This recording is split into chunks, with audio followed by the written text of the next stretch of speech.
Bonsoir. J'aimerais commencer par vous faire participer un petit peu. J'ai juste deux petites questions pour vous. La première est la suivante. Qui parmi vous a constaté une augmentation des prix de l'énergie ces dernières années? Ok, vous êtes plutôt nombreux. Deuxième question, après je vous laisse tranquille. Qui parmi vous pense que ces prix de l'énergie vont continuer d'augmenter? D'accord. Effectivement,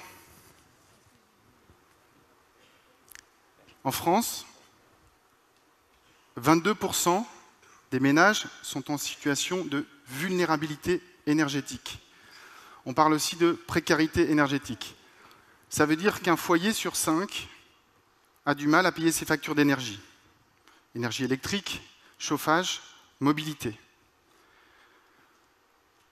Et vu qu'on estime que les prix vont continuer d'augmenter, le pourcentage risque malheureusement d'augmenter. Donc on doit faire face à un sacré problème d'énergie et des coûts de l'énergie en France. Et pas qu'en France.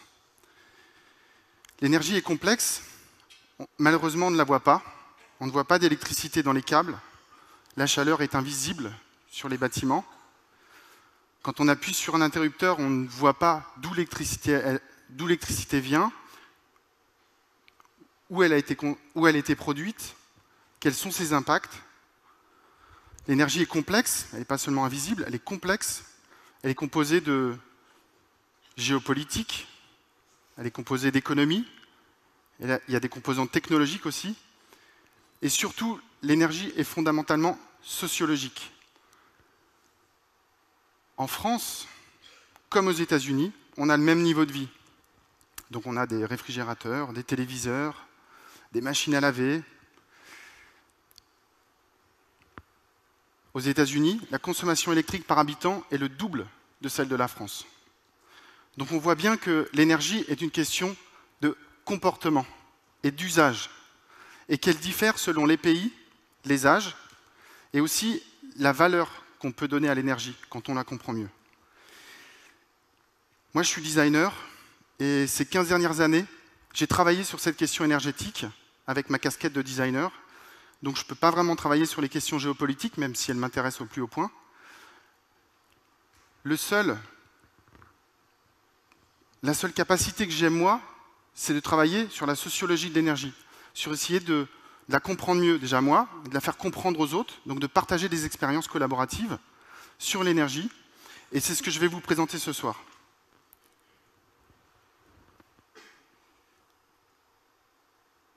Premier projet, en 1999, avec une grande équipe de copains passionnés de musique. Moi-même, je collectionne des disques depuis pas mal d'années. On décide de faire des fêtes, et ceci déconnecté du réseau électrique. Et donc, on a construit cette machine, aidée par une association qui œuvre pour le développement des énergies renouvelables, basée à Lausanne, en Suisse. Et avec cette association, on a pu mettre au point en fait, ce prototype. Et on utilise donc des sonos très très puissantes, très efficaces en énergie. Là, on a sur l'image 2 fois 1000 watts, ce qui est très très puissant. On a une petite cabine avec des platines pour les DJ, et puis on a des panneaux solaires dessus, on a des systèmes pour afficher l'énergie, et puis effectivement on a bien sûr des batteries pour avoir un stock tampon pour l'énergie solaire, parce qu'on fait aussi la fête le soir, et puis on a des vélos. On a des vélos installés à côté, où c'est le public qui pédale. Ces vélos actionnent des dynamos, et ces dynamos permettent de générer l'énergie 24 heures sur 24 pour faire fonctionner les DJ et la sono. Alors, ces systèmes, on les a déplacés dans beaucoup d'endroits, ici dans la rue, à Paris, pour la Technoparade, avec le fondateur de Ninja Tune, un label fameux anglais. Et les gens pédalent beaucoup, ils font même la queue pour pédaler, ils sont très motivés pour pédaler, malgré ce qu'on pourrait penser. Tant qu'il y a de la fête, il y a du public qui pédale. Là, on est à Zurich, dans une forêt. Là, on est à Paris, à la Gaîté Lyrique, dans le parc, juste devant. Donc les gens pédalent. Ici, on est au domaine de Chamarande, juste à côté de Paris, dans un magnifique parc. On est aussi des fois présent dans les montagnes, dans les alpages, avec des projets qui invitent et qui propose de partager des expériences énergétiques. On va même jusqu'à partager de la raclette solaire pour inviter les papilles et pas seulement les oreilles. Alors ce projet, bien sûr, il permet à des gens d'approcher des panneaux solaires, de partager. On est tous, nous, très concernés par l'énergie, donc on répond à plein de questions. Et puis ça permet de montrer aux gens que l'énergie, elle ne vient pas de nulle part, que par exemple, en tout cas, pour faire la fête toute la nuit, il va falloir pédaler. Et tout comme dans un barrage, une éolienne ou encore une centrale nucléaire, c'est une dynamo qui fabrique l'électricité. Et donc là, on se confronte au problème de l'alimentation électrique et on doit pédaler pour que ça fonctionne. On partage ce projet avec beaucoup de pays. On a l'idée d'ouvrir plusieurs antennes, une prochaine peut-être à Barcelone si tout va bien. Et puis on a ouvert une antenne à Paris récemment où on va construire une machine totalement intégrée sur un triporteur à assistance électrique. Deuxième projet, c'est en 2001 avec l'École polytechnique fédérale de Lausanne, dans le cadre d'une exposition qui s'appelle Énergie et climat, où les laboratoires viennent exposer au grand public les choses des fois pas très compréhensibles qu'ils font. Donc on les aide à vulgariser en fait les travaux de laboratoire. Et là on voit, c'est assez fou, ce sont des cellules solaires Grätzel, qui fonctionnent avec du jus de fruits. Ce sont des cellules qui fonctionnent avec du jus de fruits, des fruits rouges, pas n'importe quel fruit. Et on était capable aussi de les fabriquer en live pour montrer l'application et faire de la vulgarisation scientifique. On a développé autour de cette exposition, qu'on a rendue itinérante, toujours avec l'ADER, des systèmes interactifs où on met la main sur un panneau photovoltaïque et la musique s'arrête. On a aussi des systèmes qui sont interactifs systématiquement pour expérimenter, toucher l'énergie, approcher et mieux la maîtriser, mieux la comprendre. En bas à droite, on voit une génératrice à manivelle. Donc on peut la tourner et actionner de la ventilation, actionner de l'éclairage, c'est un petit peu plus dur, et actionner une résistance électrique. Et là on comprend que faire de l'électricité, faire de la chaleur avec l'électricité, c'est très très compliqué, ça demande une grande énergie initiale. Et puis, l'hiver, on travaille dans les bâtiments scolaires. On travaille sur les bâtiments avec les élèves. On fait des équipes avec les élèves et les profs. On utilise des systèmes pour faire de l'acquisition de données. On met des sondes de température qui enregistrent les températures chaque 5 secondes. Et on peut obtenir comme ça des courbes de température qui permettent de voir la nuit si les bâtiments sont chauffés ou pas. Parce que c'est vrai que dans une école, la nuit, on n'a pas tellement besoin de chauffer les bâtiments scolaires. Donc, ça permet aussi de faire remonter de l'information dans la commune et de dire, ben voilà, si on installait un programmateur sur la chaudière, peut-être qu'on pourrait la rallumer à 5 h du matin pour qu'à 8 h, quand les premiers enfants et profs arrivent, on puisse chauffer le bâtiment. Et puis, on fait appel à un très bel outil. On utilise des caméras thermiques. Donc, ça permet à des élèves de se balader dans les bâtiments et d'explorer et de voir l'invisible, de voir la chaleur dans les bâtiments et d'enfin comprendre ce que c'est la chaleur dans un matériau et de voir la dissipation de la chaleur dans un bâtiment qui est si abstraite. Et donc ça permet de faire très concrètement des économies d'énergie. On utilise aussi des wattmètres pour mesurer les appareils électriques qui souvent, même quand ils restent branchés et qui sont éteints, consomment de l'électricité. Et donc on fait des économies d'énergie et ces économies d'énergie passent le mur de l'école. On a des parents qui viennent nous voir à la fin de l'année ou qui vont voir les professeurs et qui nous disent non mais vous avez fait quoi en fait avec les enfants là, parce que en fait ils éteignent les lumières derrière nous, si on laisse le réfrigérateur ouvert ils le referment, voilà, ils font la police de l'énergie à la maison. Eh bien on leur explique tout simplement qu'on les a fait participer avec des appareils wattmètres, caméras thermiques, sondes de température, à des vrais ateliers d'économie d'énergie, et surtout qu'en début d'année, on leur a posé une question. On leur a dit, qui paye l'électricité et le chauffage dans votre classe et dans votre école? Et souvent, les élèves disent, bah, c'est le professeur, c'est l'enseignant. Alors on leur dit non, c'est pas ça, c'est pas le prof qui paye, malheureusement. Ils aimeraient bien que ce soit le prof qui paye un peu. ils disent est-ce que c'est le directeur de l'école? Alors non, non plus, ce n'est pas le directeur de l'école. On leur explique que ce sont vos parents, ce sont les parents qui payent avec les impôts. Et indirectement, c'est eux qui payent le chauffage et l'électricité dans l'école. Et je peux vous dire qu'à partir de ce moment-là, en fait, les enfants rentrent dans des dynamiques de collaboration qui sont très très intéressantes.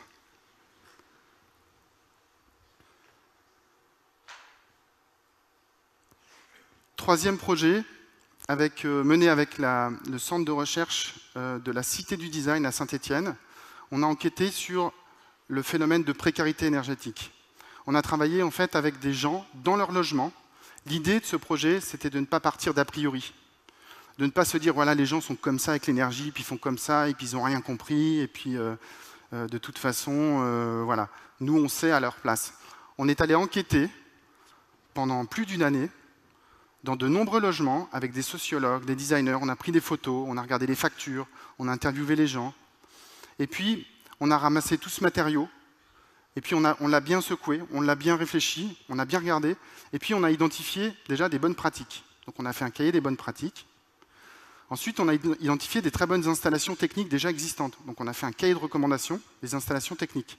Il faut savoir qu'il y avait des bailleurs sociaux qui étaient partenaires de ce projet. Et puis, on a fait un laboratoire créatif et on s'est dit, voilà, comment est-ce qu'on va pouvoir endiguer la précarité énergétique ou en tout cas apporter des solutions? Eh bien, on a travaillé sur des aspects tout à fait simples, je dirais presque low-tech, basse technologie, simple à mettre en œuvre, bon marché. Et parmi les 30-40 projets qui existent et qui sont consultables en ligne, on a cette chaussette isolante pour chauffe-eau. Pourquoi? Parce que les chauffe-eau électriques sont systématiquement sous-isolés. Donc vous avez en fait une réserve d'eau chaude dans la maison qui chauffe toute l'année, 24 heures sur 24, à 70 degrés, pour rien. Et donc on a décidé de proposer des solutions très simples à mettre en œuvre et de ne pas réinventer le fil à couper le beurre énergétique. On a travaillé aussi sur des isolations d'urgence, sur des patchs d'isolation. Pourquoi? Parce qu'il y a des gens, on a constaté qu'il y a plein de gens qui condamnent une pièce l'hiver. Pourquoi? Parce qu'il fait trop froid et donc on se concentre, on essaye de... Il y a des familles à géométrie variable, donc il y a des pièces qui ne sont pas trop utilisées et donc des fois il y a des fenêtres qui sont très mal isolées. On a décidé, voilà, on a inventé des sortes de patchs d'isolation comme ça, qui sont gonflables et qu'on peut installer de manière saisonnière, on peut aussi les enlever quand l'hiver est passé. Et puis on a travaillé sur la chaleur près du corps, notamment pour les personnes âgées, parce qu'il y avait des personnes âgées en fait qu'on a interviewées. Et effectivement, on a créé des sortes de bouillottes comme ça, murales, qui s'intègrent sur les radiateurs et qu'on peut rapprocher sur le mobilier et mettre près de soi pour se chauffer près du corps. Et puis, tout ça fonctionne uniquement s'il y a un dialogue entre les bailleurs sociaux et les locataires. Et c'est très important, c'est l'ADN du projet. Ce projet s'appelle EGAL, énergie garantie aux locataires.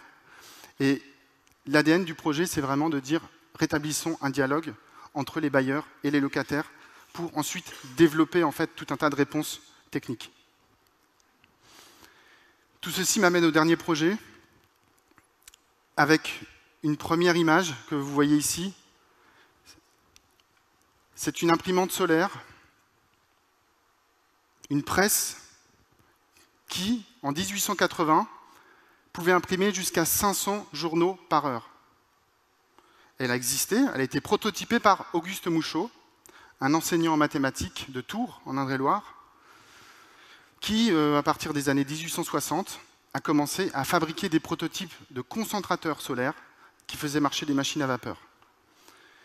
Et cet inventeur, il a été soutenu au début, et puis d'un seul coup, il y a eu du charbon pas cher qui est arrivé à Paris, grâce à une nouvelle ligne de chemin de fer et à des deals avec les Anglais. Et ces recherches ont été mises de côté, elles ont été abandonnées, et Auguste Mouchot est mort dans la misère en 1912 à Paris.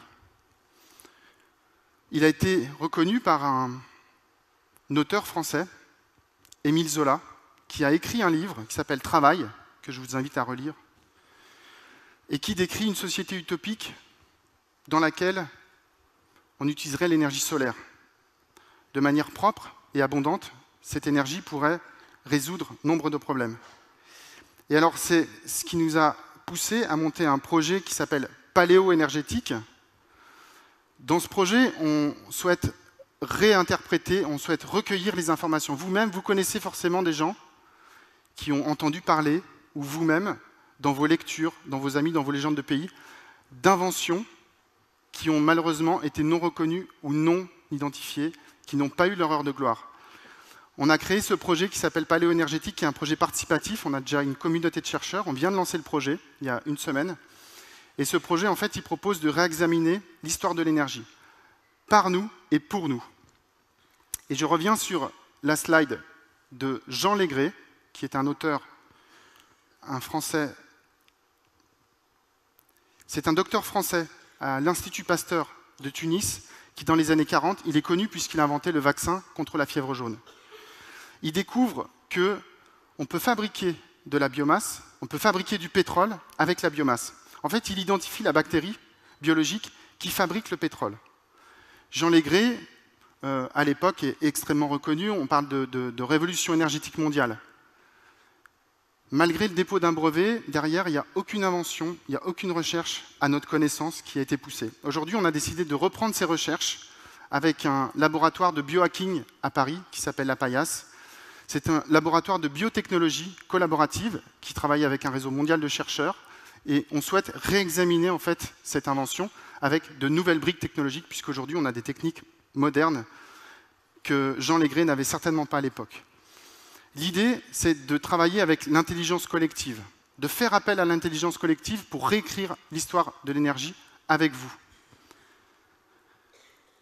On pense que de nombreuses inventions, comme ces deux-là, mais il y en a beaucoup, sont tombées dans le domaine public. On souhaite qu'ensemble, on puisse faire en sorte qu'elles s'y élèvent. Je vous remercie.